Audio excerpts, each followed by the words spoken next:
And so what happens at these sites in terms of environmental impact? You think for the most part, especially when we're talking about, historically, of course you're gonna see old industrial facilities have a harmful environmental impact, but it's not just the old facilities. We're also seeing it with new facilities like the Chrysler plant over on the east side, the FCA Stellantis expansion, where you see chemical odors.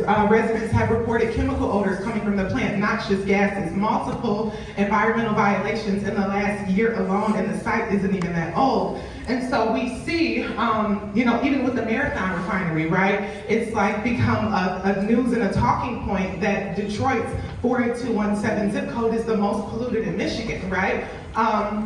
And so we constantly see, these environmental violations, and it makes us wonder, how are these facilities even getting approved if we know for a fact that these are the kinds of impacts that they have? Well, we're not the only ones with that question, because we even saw earlier this year, the EPA, or really last month, the EPA put out a statement that they're actually going to start reviewing Michigan's approvals for industrial facilities in both Flint and Detroit. So it's saying something about the fact that these industrial facilities are constantly being approved in our communities, but their impacts are not being assessed the way that they should be.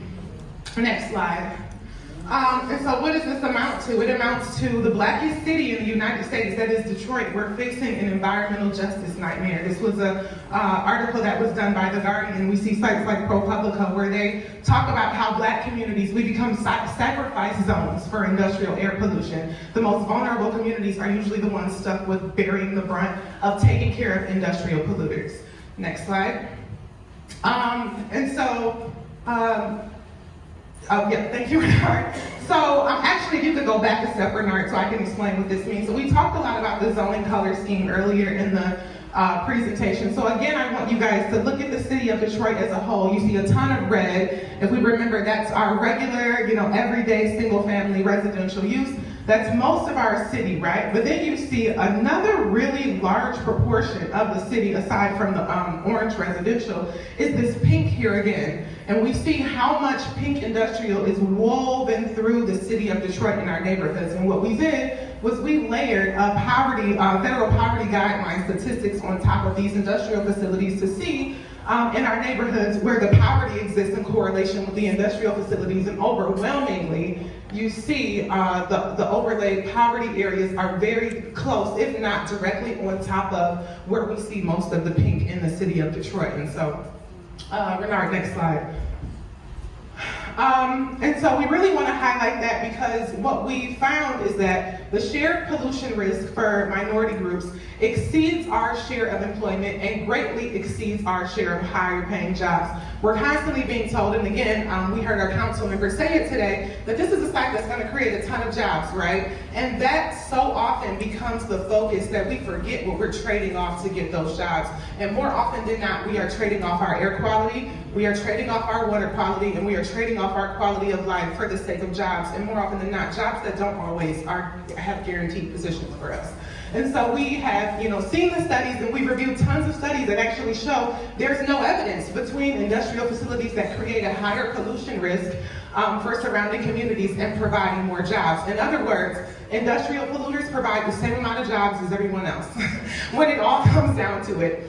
And so typically, and we'll see even warehouse operators, where if you think about those M1, M2 facilities that aren't necessarily large scale, and again, the ones that we see in our communities every day, because you don't see black smoke like this pouring from them, you don't necessarily associate them with being industrial polluters. But please understand that that's not because it doesn't exist, but mostly because they are just generally not held accountable for that pollution, especially from their trucks and their vans. And if we think about a facility like this one, this is an M4 facility, one thing we heard a lot from residents over on the east side with the Chrysler plant is more so than the facility itself, the trucks. The constant truck traffic. I mean, if you're thinking about this, is 728,000 square feet of heavy industrial in your community. Think about how many trucks need to supply this facility in order for it to operate. Those trucks are going to be coming through your neighborhoods. They're going to be making a lot of noise. They're going to cause a huge disturbance and a lot of pollution. And a lot of times that is not accounted for when we talk about the impact of these facilities. Next.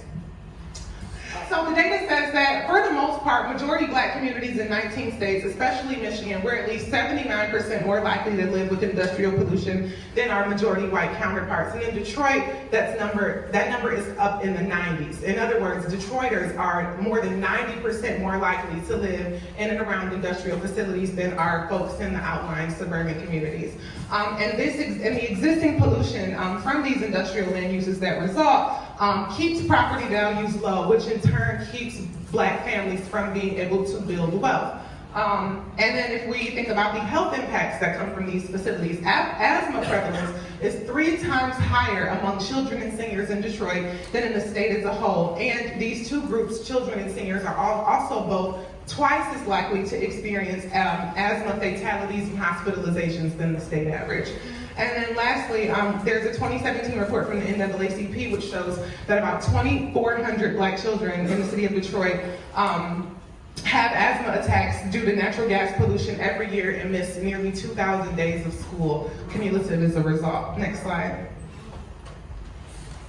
Okay, and so, and then in the impact area here, so these are the census tracts that encompass the impact area that we are focusing on. A lot of you probably live in, some of these areas. And in total, we added that there are about 3,300 children and about 1,700 seniors in this direct impact of the area alone that will be impacted by this project. And so we want to make sure all of the folks in this room, even if you are a child or a senior, you think about these folks when we're thinking about the long-term impacts of these facilities.